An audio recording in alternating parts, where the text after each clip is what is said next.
5th, 1796, Bonaparte led his victorious armies into Milan. He was greeted by the Milanese as a heroic liberator, the general who freed them from their Austrian rulers. "We come to break your chains," Bonaparte proclaimed. "Our only quarrel is with the tyrants who have enslaved you."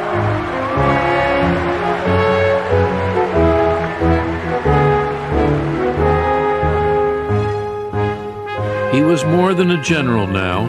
He had made himself the head of a provisional Italian government. With an exalted sense of his own destiny, he was determined to follow his star to the heights of power.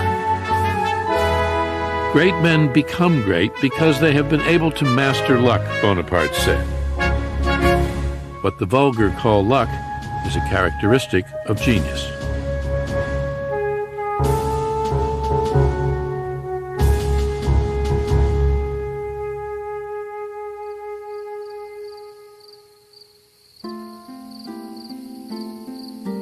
"I shall be frantic if I do not have a letter from you tonight," Bonaparte wrote Josephine.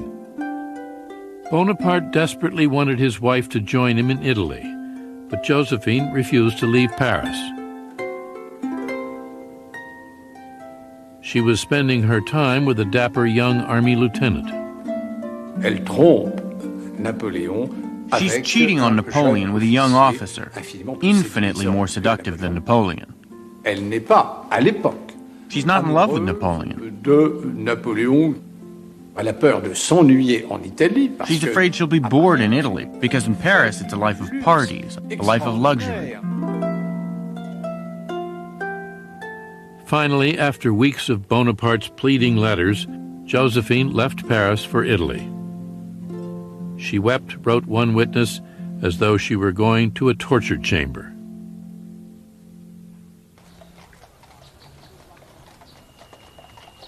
She arrived at Milan's Serbelloni Palace to find that her husband had filled it with flowers in her honor. There they spent the third night of their married life together. After 48 hours, Bonaparte went back to doing what he did best, making war. The Austrian army with fresh reinforcements was still a threat. Now, Bonaparte dealt them a series of crushing blows.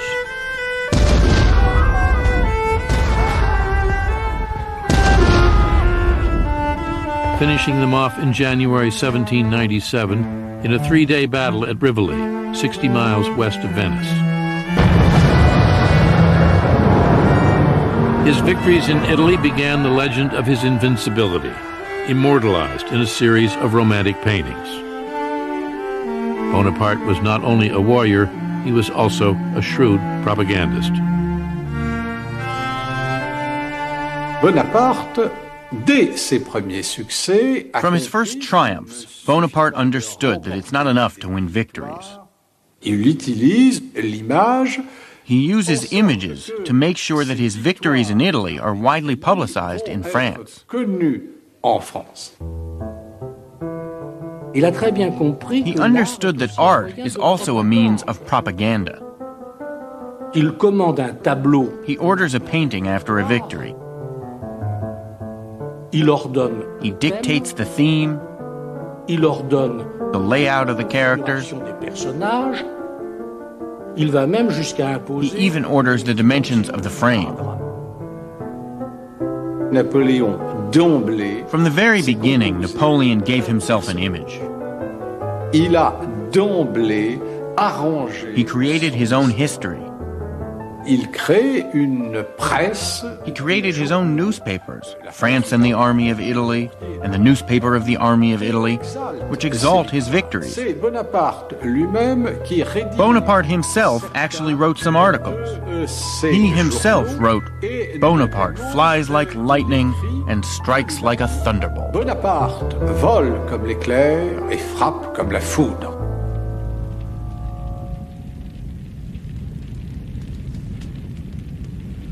While Bonaparte's fame grew in France, he was wearing out his welcome in Italy. When he met armed resistance, he ordered towns sacked, villages burned, rebels shot. Many Italians now began doubting the general, who said he fought in the name of liberty, but was sending convoys of gold and silver back to his government in France, along with some of the great treasures of Italian art. Works by Michelangelo, Titian, Raphael, the 4 ancient bronze horses from St. Mark's Basilica in Venice, all would soon find a home in a new museum in Paris that would one day be called the Louvre. While he ruled in Italy, Bonaparte never stopped chasing Austrians. Just 2 months after his victory at Rivoli, he had driven them from northern Italy, crossed the Alps into Austria itself, and by April 7, 1797, was within 75 miles of Vienna. Stunned by the advancing French armies, the Austrian emperor sued for peace.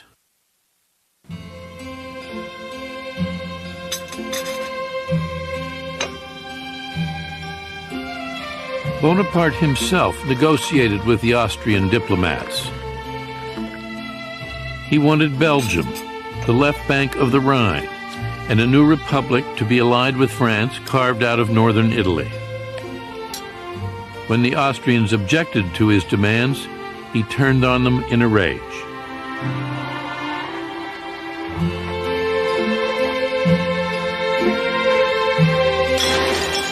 He flung to the ground a treasured porcelain tea service. "This is what will happen to your empire," he shouted. "Your empire is nothing but an old maidservant, accustomed to being raped by everyone." Bonaparte, the Austrian delegation reported to Vienna, had behaved like a madman. There are a lot of legends about this.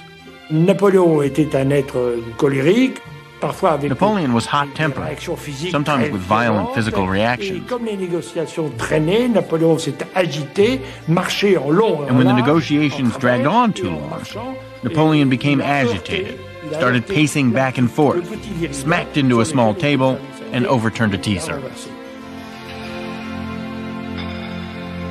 Whether by rage, insult, or shrewd diplomacy, Bonaparte got what he wanted, and he had dictated the terms of the treaty himself, without instructions from the government in Paris. Il a vu que son intelligence. He saw that his intelligence, his abilities, were more than just military. He had become not only a great general, but also possibly a future statesman, and everybody realizes it, not only in Italy, but in France.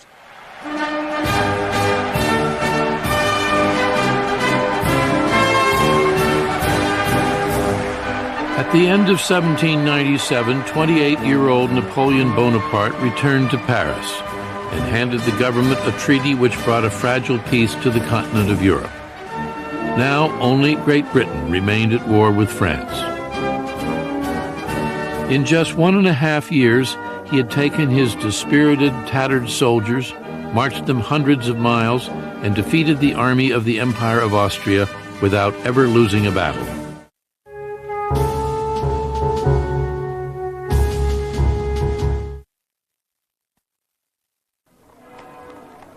The French were hungry for a hero, someone who could put an end to the political chaos into which the revolution had descended. One government after another had come and gone. Now they lived under a new one, the Directory.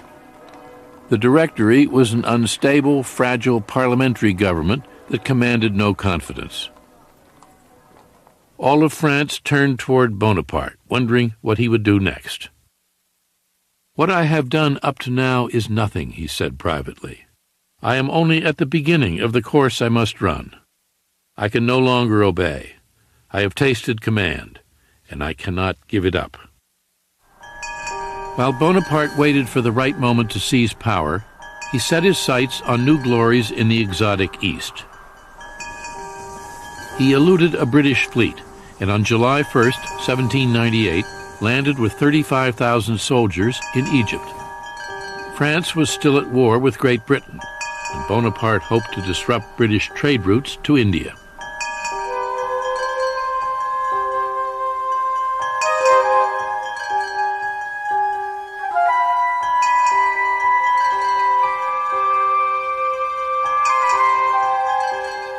In 1798, Egypt was still a source of wonder to most Europeans.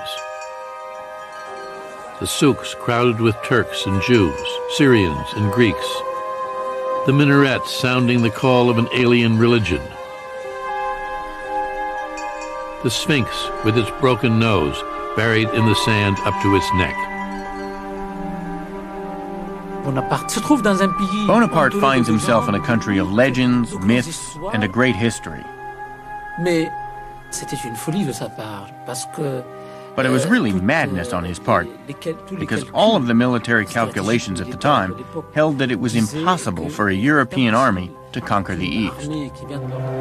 Bonaparte quickly captured Alexandria, and then on July 3rd led his soldiers across the desert toward Cairo, and a looming battle. For centuries, the Egyptians had been part of the Turkish Empire, ruled by the fiercest warriors in the Middle East, the Mamelukes.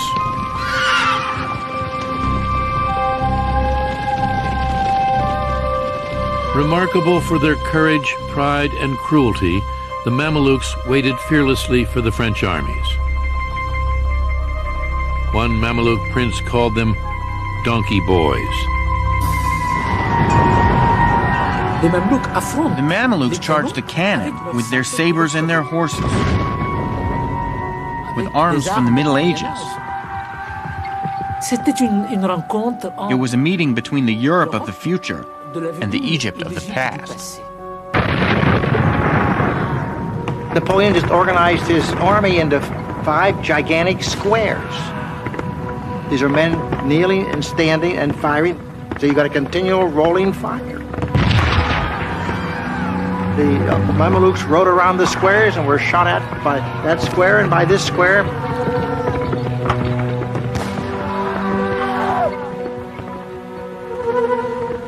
The French lost 30 men.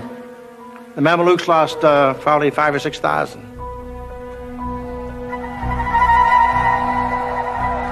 The Battle of the Pyramids was over in an hour. 3 days later, Bonaparte led his army into Cairo. I was full of dreams, he said. I saw myself founding a new religion, marching into Asia riding an elephant, a turban on my head, and in my hand the new Quran.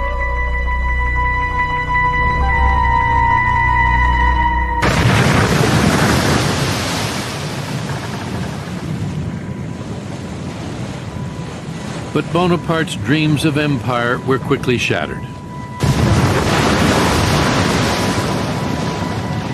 The British Admiral Horatio Nelson caught the French fleet anchored off the Egyptian coast and blew it to pieces. Bonaparte and 35,000 soldiers were trapped in Egypt. The only link that he had with France were his ships, his fleet of warships. You can imagine what a disaster this was. He was forced to stay in Egypt and live with the Egyptians, to find his bread and water in Egypt, and even find ammunition for his weapons in Egypt, to live in Egypt.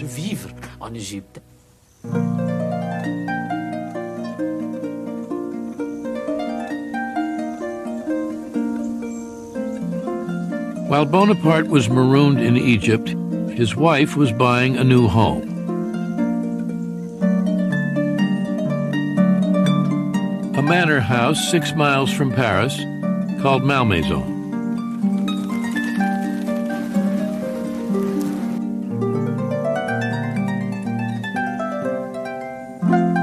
There, Josephine enjoyed over 300 acres of gardens, woods, and fields, and the companionship of her lover. When an aide dared to tell Bonaparte the truth, the general was crushed. "The veil is torn," he wrote his brother. "I am tired of grandeur. All my feelings have dried up. I no longer care about my glory. At 29, I have exhausted everything."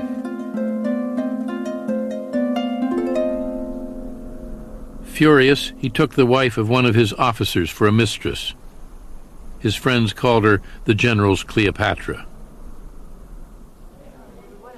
Cut off from France, Bonaparte remained undaunted. Installed in a palace in Cairo, he imagined himself an Eastern potentate, following in the footsteps of Alexander the Great. He came to Egypt at the head of an army, and suddenly he found himself at the head of a nation. And it's not just any nation. It's Egypt.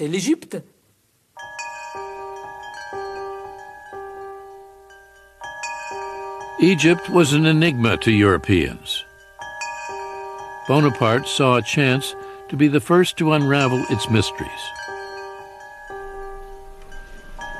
Along with his army, he had brought with him a remarkable group of mathematicians, artists, mapmakers, and engineers. They set about producing a monumental document, a description of Egypt, 24 volumes of text and pictures. They studied the crocodile and the ibis, music and mummies, surveyed temples and tombs, and measured the dimensions of the Sphinx. One scientist found a new species of blue water lily, another an unknown Nile fish. The most dramatic discovery of all was a big black stone with some puzzling inscriptions. The Rosetta Stone would prove to be the key to deciphering Egyptian hieroglyphics. The monumental volumes that were published by the scientists that went along with Napoleon to Egypt laid the foundation for this study of Egyptology today. The true conquests, Bonaparte wrote, the only ones that leave no regret, are those that have been wrested from ignorance.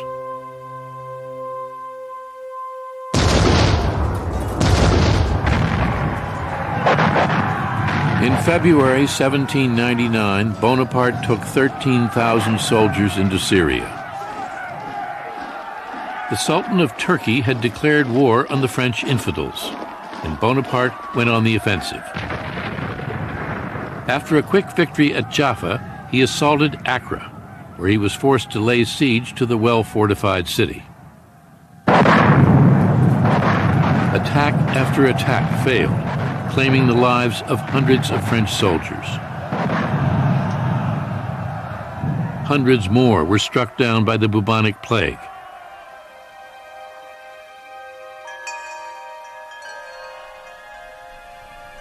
Bonaparte abandoned the siege and retreated to Cairo with a dispirited army of sick and wounded men. But Bonaparte refused to admit the extent of the disaster. "I am returning to Cairo with many prisoners and flags," he proclaimed. "I raised the ramparts of Accra. There is not a stone left standing."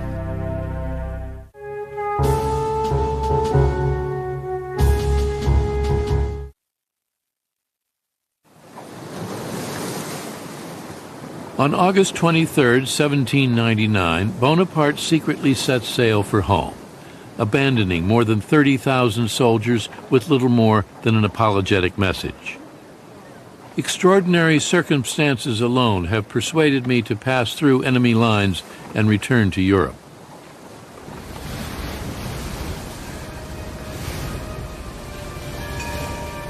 France was once again at war with Austria, Britain, and Russia.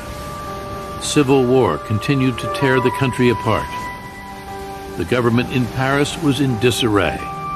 Already there were rumors of an impending coup. Bonaparte dreamed of rescuing France, but feared he had not moved fast enough. "All great events hang by a hair," he told an aide. "I believe in luck, but the wise man neglects nothing which helps his destiny."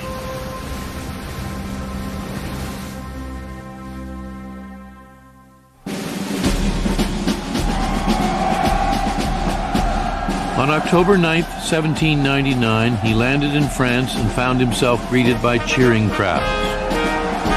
The campaign in Egypt, a military disaster, had been a propaganda triumph. In the theaters, what's being shown? The expedition to Egypt, the victory of the pyramids. When he arrives, he's considered the man of the hour. His genius was to come to France and say, "You need a savior. Here I am." The French people believed that Napoleon was destined to do great things. In all the engravings of the period, you see the two frigates which brought Napoleon from Egypt. And above the first frigate, a star. By October 16th, Bonaparte was in Paris. First, he would settle with Josephine. With his steady rise to fame and power, the dynamic between the inexperienced soldier and the sophisticated society woman had shifted. Bonaparte was determined to divorce his wife. He returned home, locked himself in his room, and refused even to see her. "I will never forgive her," he said. Never. But Josephine was just as determined to win him back. She climbed the stairs to his room and begged him to let her in.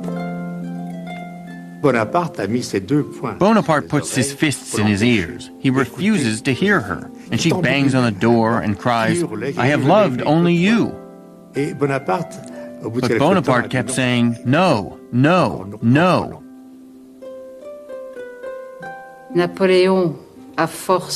Napoleon is forced to hear his wife crying, begging, swearing that she will never do it again, promising that she will never do it again, but just open the door. By the time the sun rose, Bonaparte had weakened. The next morning found husband and wife in each other's arms. Josephine would never take a lover again. And while Bonaparte would always insist that he loved her best, he would do as he pleased with other women.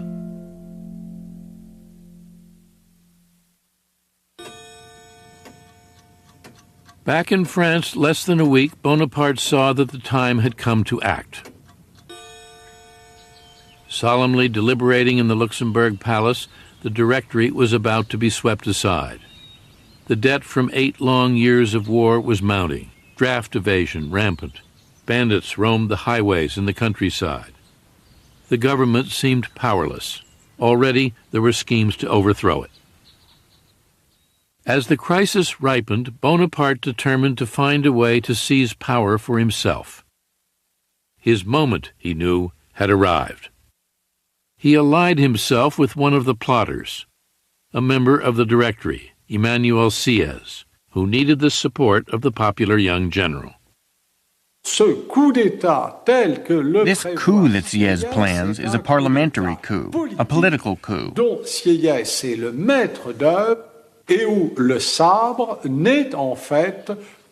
Sieyès is in charge, and force will only be used if something goes wrong. General Bonaparte is only supposed to have a supporting role in this coup.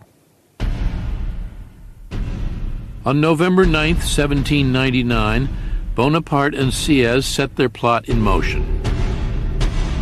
It's really a very simple premise, that the Parliament will put itself out of business. They will vote in a provisional government that will, in effect, start over again, draft a new constitution. They expect that the bayonets will never be unsheathed and a shot will never be fired. For the coup to have an air of legitimacy, Bonaparte and Sieyès wanted the legislators to vote them into power. They didn't want to seize it. Bonaparte counted on the help of his brother Lucien, who had been elected president of the lower house of the legislature as a result of his brother's popularity. But Lucien was powerless to persuade the council to dissolve the government. They run into real opposition. The opposition insists that every deputy renew his oath of allegiance to the existing constitution, which they do. It takes over 2 hours to do this. Meanwhile, the key plotters waiting outside in the wings, as it were, are getting very agitated, and particularly General Bonaparte, who eventually just loses patience and decides that he must intervene to speed things up. He enters the legislative house. This is strictly against the law. The legislature is barred to any outside military figure. And what he encounters there is genuine rage.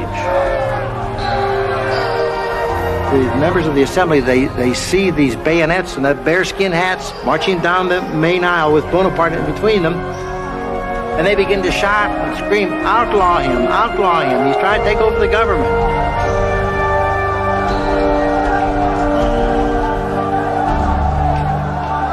And his brother, Lucien, said, wait a minute, my brother's not trying to take over the government, calm down. And they say, we want him outlawed. Bonaparte never gets to utter a word to the deputies, and he is in effect hustled out by the grenadiers who had come in with him, and is quite badly shaken by this. Bonaparte had bungled. The coup seemed lost. His chance for power finished. When some of his own soldiers began to doubt their general's intentions, his brother Lucien took control of the chaotic situation. Lucien sees that Napoleon is going to miss the moment. He has the drums beat. He draws his sword. He walks over to Napoleon. He presses the point of the sword, Napoleon's chest, and he said, believe me, soldiers of France, if Napoleon aspired to take over the government, be dictator, I'd run him through.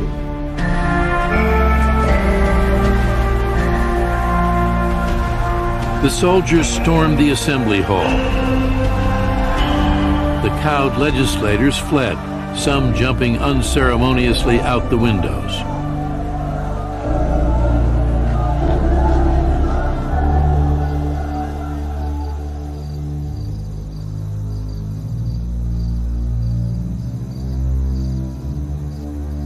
At 2 o'clock that morning, a small rump of the council, in league with the plotters, reassembled and voted into law a new provisional government with 3 provisional consuls at its head.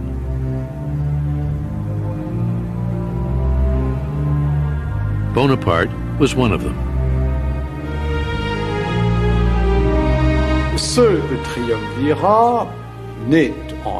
This triumvirate is only a facade.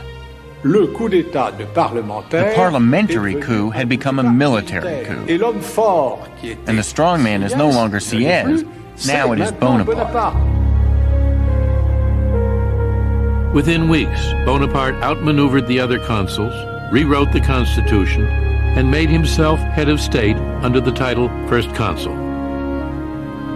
As the year 1800 began, Napoleon Bonaparte, 30 years old, was the most powerful man in France. The revolution, Bonaparte said, is over. And then he added, I am the revolution.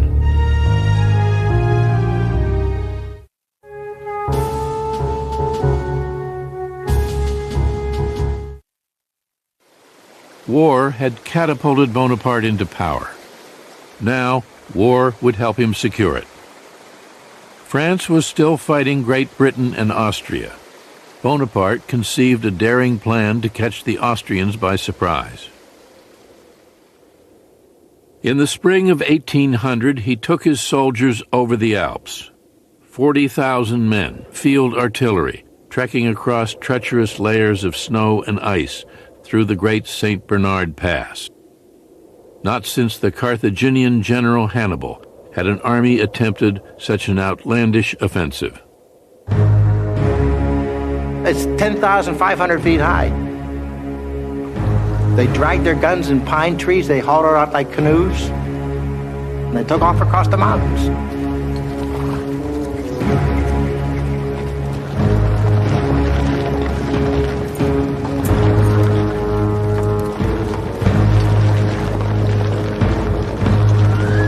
On May 20th, Bonaparte made the crossing himself. Jacques-Louis David memorialized the adventure in his heroic portrait of Napoleon mounted on a gleaming stallion. In fact, Bonaparte crossed the Alps riding a sure-footed mule.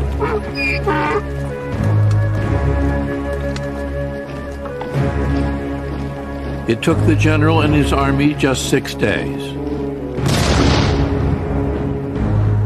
On the morning of June 14th, he faced the Austrians at Marengo, 45 miles from Milan.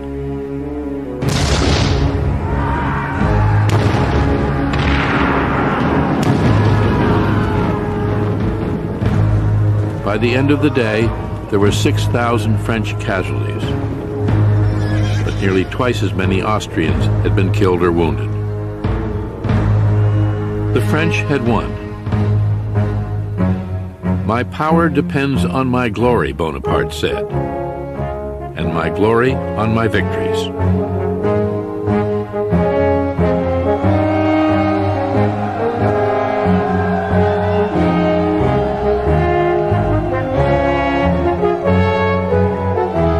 Early the next year, the Emperor of Austria ordered a halt to the fighting and signed a treaty with France.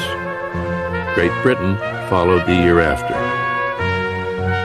For the first time in 10 years, all of Europe was at peace. Bonaparte had been in power just 6 months, and the people of France had seen other political regimes which had lasted only a year. They said, well, Bonaparte might not last either. After Marengo, things changed. Ordinary people, as well as people in the ruling class, now thought Bonaparte would last. Now Bonaparte moved to consolidate his rule. At his urging, the French Constitution was again amended, and at 33, Bonaparte became first consul for life, with near dictatorial powers. A king in all but name. The more power that Bonaparte gets, the more he wants. And it escalates step by step. Never too much at once, always step by step, gradually, and always with Napoleon looking back and saying, remember, I am going to protect the gains of the revolution. They're safe with me. As the 19th century began, Bonaparte set out to prove that he could govern as well as he could fight. A newborn government, he told his secretary, must dazzle and astonish.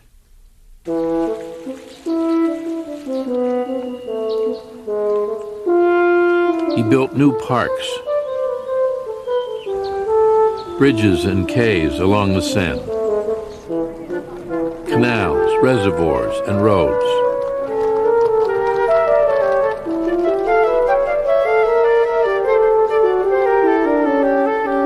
He would make Paris, he said, the loveliest city that ever was or ever could be. And France, the greatest country on earth. Launching a series of sweeping political, economic, and legal reforms, he laid the foundation for a new France. All of French society came under his gaze. He set in place a strong, centralized government with a tightly structured, far-reaching bureaucracy, organized a new system of state secondary schools, the lycée, established a central bank, the Bank of France. Slowly, the economy revived, and with it, prosperity. All of Europe was in awe. The great artists and thinkers of the day, Goethe, Hegel, Byron, Beethoven, saw in Bonaparte the embodiment of the ideals and hopes of the revolution. He oversaw the codification of a new system of laws, which abolished feudal privileges and established the equality of every man before the law. Bonaparte's civil code remains the basis of French law to this day. In 1801, Bonaparte signed an agreement with the Pope, the Concordat, making Catholicism the dominant but not exclusive religion of France. He had no personal use for religion, but he understood its political value. If I governed a nation of Jews, he said, I should restore the Temple of Solomon. Religion is excellent stuff for keeping common people quiet.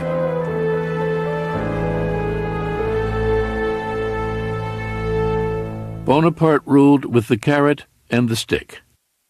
To reward men of accomplishment, he created a special mark of esteem, the Legion of Honor. "My motto has always been," he said, "a career open to all talents, without distinctions of birth." He believed in equality. A man should have the chance to rise on the basis of his ability, just as he had done. But he had no patience with those who demanded liberty. He ruled with an iron hand, crushing anyone who dared speak out against him, making a sham of parliament and free elections. "I had been nourished by reflecting on liberty," Bonaparte said, "but I thrust it aside when it obstructed my path."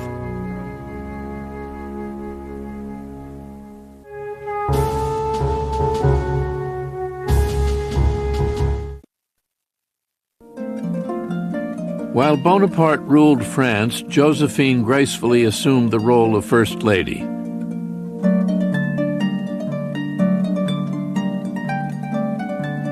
But she preferred the quiet seclusion of Malmaison to France's magnificent palaces.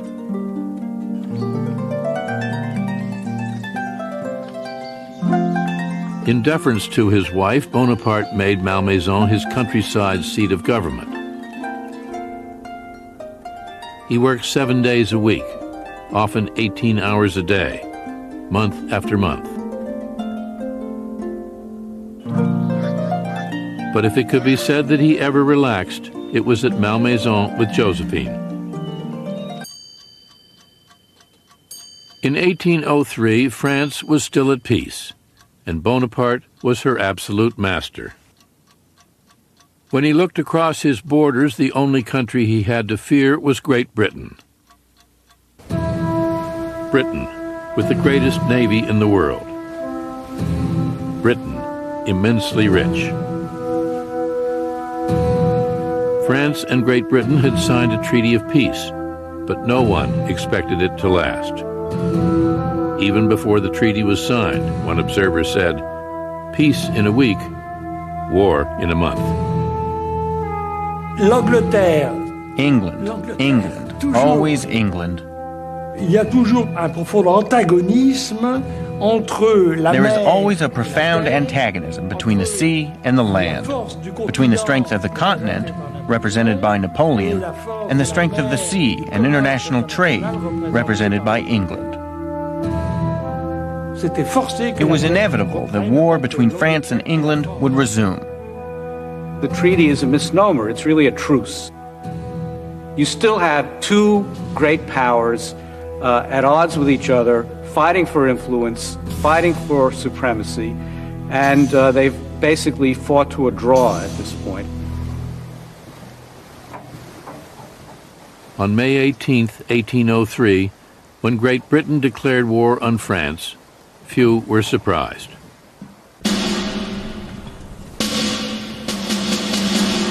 The two armies peered at each other across the English Channel, neither willing to risk battle.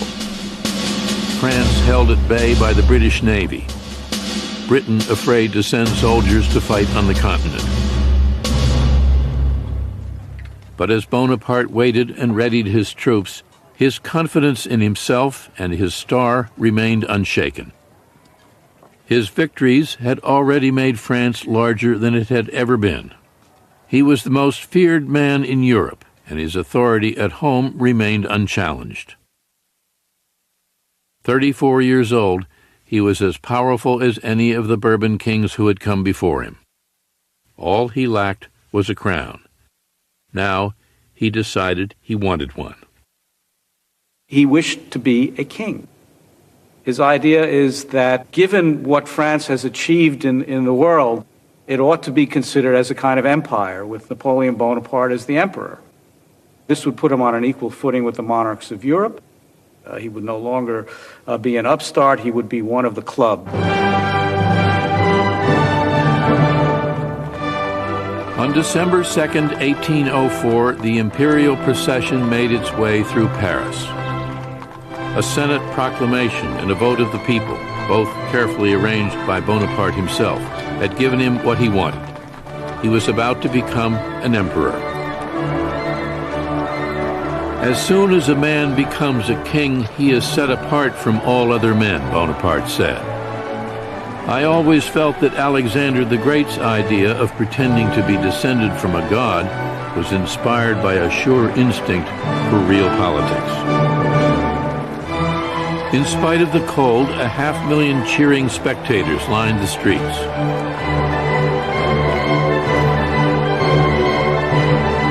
Bonaparte himself had meticulously planned every detail.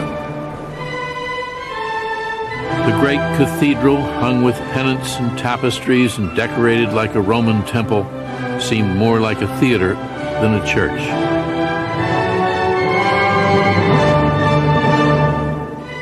But Bonaparte wanted his elevation to glow with the aura of religion. The Pope had been brought from Italy to sanctify the occasion. Il a le coup de génie de faire venir à Notre-Dame. He has the genius of making the Pope come to Paris, which gives everything a sacred air. C'est Dieu qui indique que désormais It is God who confirms that the changes that took place during the Revolution are forever established.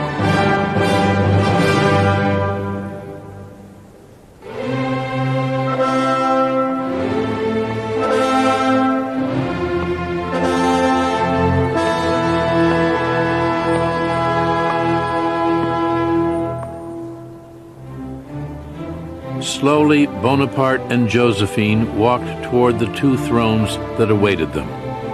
His mantle, adorned with gold and precious jewels and weighing 80 pounds, was supported by his brothers. He looked, one spectator said, like a Caesar on a Roman coin. A little more than 10 years before, the French had beheaded a king. Now, they were crowning an emperor. Born upon the great tide of the French Revolution and the wars that followed in its wake, Bonaparte had turned his genius as a general and a statesman to the domination of France. Soon, he would turn toward the conquest of Europe. Already, he was planning an invasion of Great Britain to make him master of the island nation that dared defy him.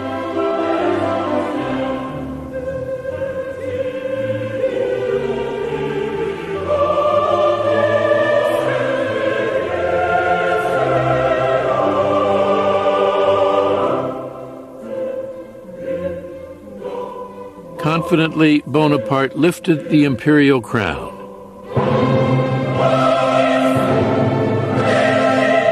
And brought it to rest on his own head.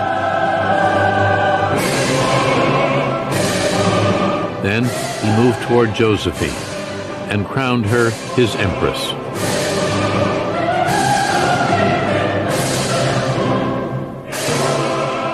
I am the instrument of Providence, Napoleon said. She will use me as long as I accomplish her designs. Then she will break me like a glass.